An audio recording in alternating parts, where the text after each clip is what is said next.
Lions club international నుండి membership కేటగిరీలో platinum award అందుకున్న లయన్స్ క్లబ్ సంకల్ప ప్రెసిడెంట్ మెట్ట రాధా సరస్వతిని క్లబ్ సభ్యులు ఘనంగా సత్కరించారు. లయన్స్ క్లబ్ సంకల్ప సభ్యులు లావణ్య సమయ మంత్రి సామారాజు, పున్నంరాజు, రాజేశ్వరి, సుచిత్ర, ఇతర సభ్యులు అంతా కలిసి అవార్డు అందుకున్న మెట్ట రాధా సరస్వతికి తలపై పూల కిరీటం పెట్టి పూలమాలలు వేసి ఘనంగా సత్కరించారు.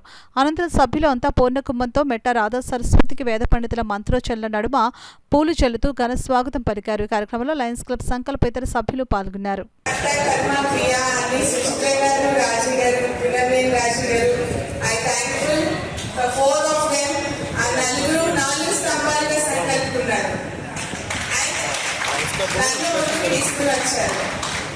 Thank you so much for believing me. And I would like to thank my family members, Madhuri Garu, Lakshmi Kumar Garu,